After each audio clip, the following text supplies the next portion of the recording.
So this will be a continuation of my series in which Kevin Durant is suffering from the negative effects of the players' movement. And this will be volume 2 as he returned to Brooklyn to a lackluster of just energy and love, especially with his player tribute, as you can see from those of you who are watching the video version. Basketball, great basketball. Best player on the planet, best scorer to ever go to basketball. Kevin Durant, easy money, baby. 51 for Kevin Durant. He reaches the 25,000 point plateau. Durant, dynamite. Remember, Kevin Durant is one of the 75 greatest players in NBA history. Pretty cool. And forward, 6'10" from Texas, Kevin Durant.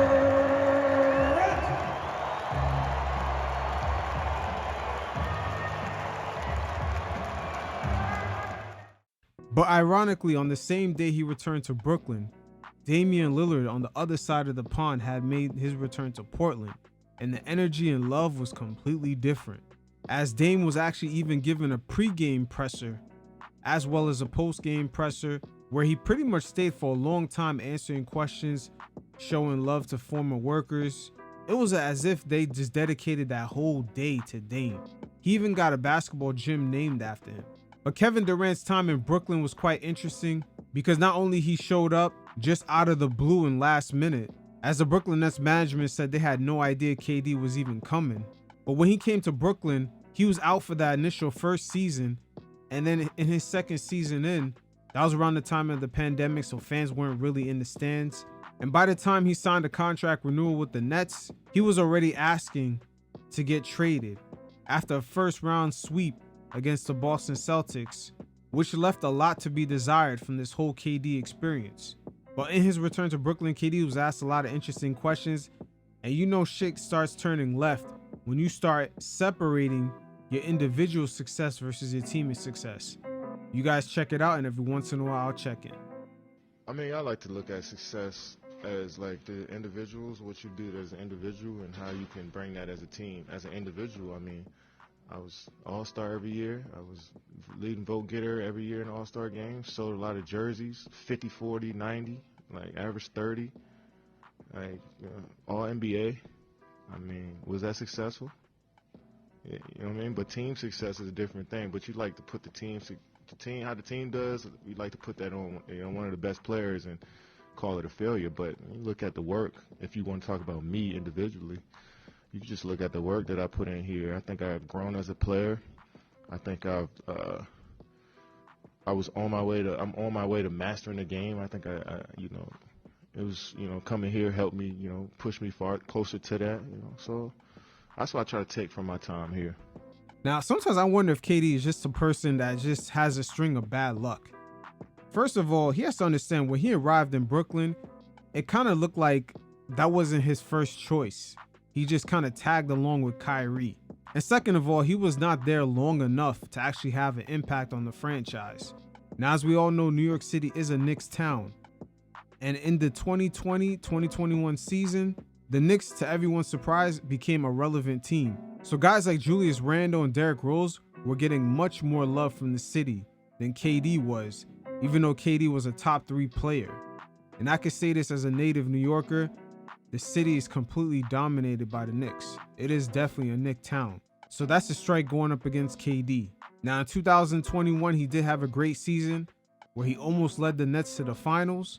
But unfortunately, by the time he renewed his contract, he was already asking for his way out.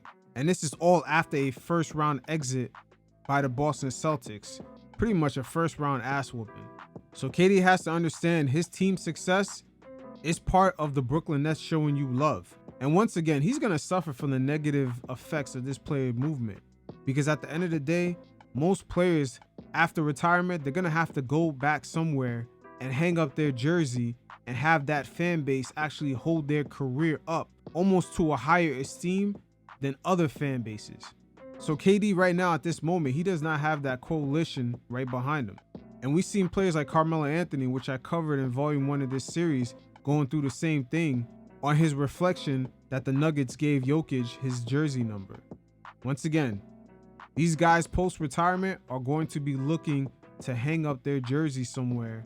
Maybe not in the rafters, but just hang it up somewhere where that fan base will hold their career to a higher esteem than other fan bases throughout the league. And right now we see Carmelo Anthony clinging on to the Knicks as trying to have him as that fan base to hold his career up to a higher esteem. But continuing on with Kevin Durant, he was also asked about what could have been in Brooklyn. Do you think about that? Like, Nah. what could have been at all? No.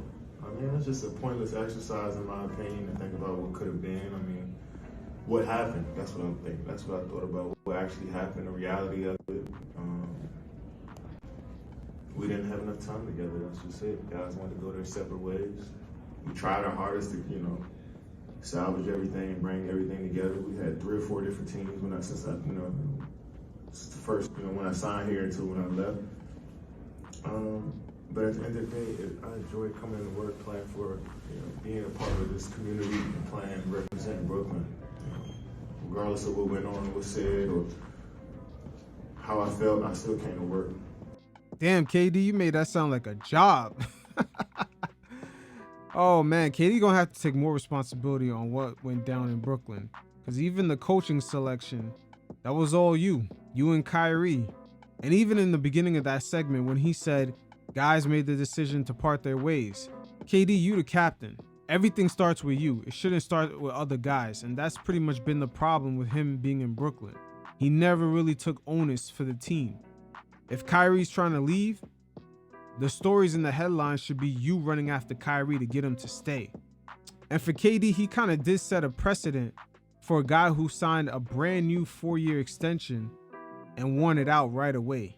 That has never really been seen on his type of level before. KD's a top 3 player. That's pretty much a face of a franchise. We've never seen a guy on that level ask out like that. But in this league, optics does matter.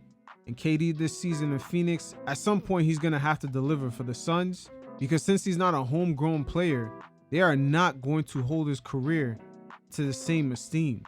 And with Stephen Curry in 2022 winning an NBA championship, it's actually put the pressure more on KD to have solo success, because the narrative was Stephen Curry could never really win a ring without KD. Even though he did win one in 2015, that was against an injury-riddled Cleveland Cavalier team. So once Steph won one by himself in 2022, it pretty much solidified the other ones that he got with KD. So Durant left a perfect situation in Golden State to go solo and to sort of prove the naysayers that he can do it all by himself. But he has to understand he does have to bear the responsibility of all the negative effects of you just hopping from team to team. Because post-retirement, he is going to want a fan base vouching for him to at least be top 10 or top 20, whatever you think he falls among the legendary players. You do want to have that sense of community behind you. But right now, KD does not have that. The OKC fans feel like KD turned his back on them. The Golden State Warriors will never hold KD up to a higher esteem than their homegrown talent of Stephen Curry. The Brooklyn Nets was way too short-lived. And joining the Phoenix Suns in your 14th NBA season, which looks like almost a desperation pivot, is going to have to yield in some sort of results, because that fan base is definitely not going to hold you to the same esteem as other homegrown players that they had. So KD definitely falls under one of those guys this season that have a lot of pressure to bring home an NBA championship.